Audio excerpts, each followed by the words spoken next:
Hello, everyone.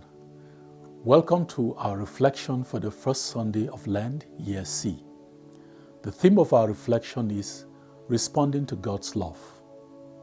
If you are the Son of God, Luke chapter 4, verse 3. In the blockbuster movie Forrest Gump, a beautiful depiction of God's love is illustrated through the relationship between Forrest and Jenny. From childhood, Forrest loved Jenny. However, she is captivated by worldly desires and overlooks him. She embarks on a quest for fame and success, but encounters disappointment and heartache. All the while, Forrest patiently waits for her to return to him. Forrest loved Jenny first, before anything else, yet she fails to recognize his devotion until the very end of her life. Although Forrest chose Jenny first, she ultimately chooses him last. Thankfully, his love for her is so selfless that he does not resent her for this. Similarly, our first choice in life is not God. Enchanted by the world, we overlook him, for everything we believe will bring us lasting happiness. Our readings challenge us to respond more tangibly to God's love for us. Our first reading shows how sacrifice and devotion come from responsive hearts. Moses reminded the people of their history. God changed their status from refugees to slaves, and then from free persons to landowners. They were to offer their first fruits out of love, not obligation.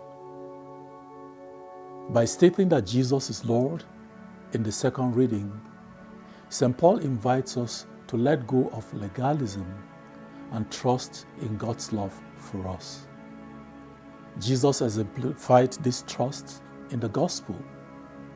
The devil tempted him 3 times, but 3 times he chooses God instead of the devil's offer. Why was Jesus able to accomplish what we frequently fail at? We often overlook God's love for us and focus on the attractions of life. Ironically, the things we desire are usually good.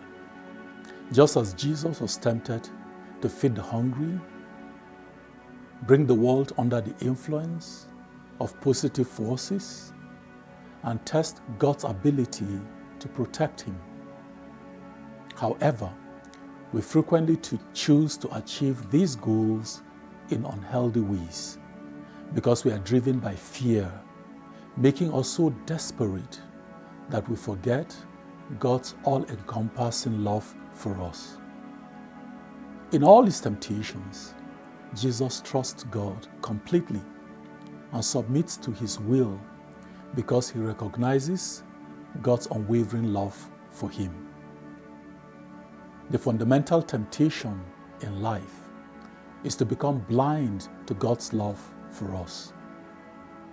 We are like the people of Israel who forgot their deliverance from Pharaoh by God and created a golden calf for themselves. Exodus chapter 32 from verse 1 to 4. Jesus' secret was always remembering who he was, God's beloved Son. Interestingly, God's love remains unchanging despite our attitude. Jerry Bridges, in Trusting God, shares a profound reflection with us in this regard. And I quote, "God's unfailing love for us is an objective fact affirmed over and over in the scriptures. It is true whether we believe it or not. Our doubts do not destroy God's love, nor does our faith create it. It originates in the very nature of God, who is love, and it flows to us through our union with his beloved Son." End of quote. God's love for us is eternal.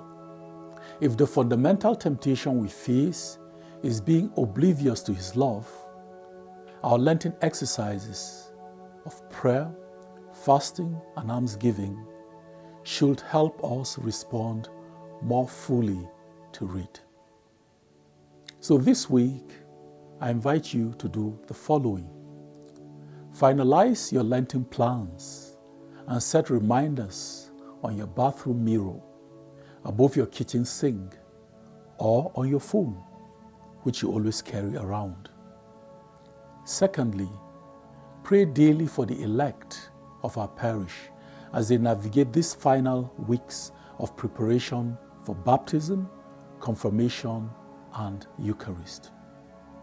Thirdly, plan to participate in the 33 days of Eucharistic glory starting on March the 17th here in the parish. Have a blessed week.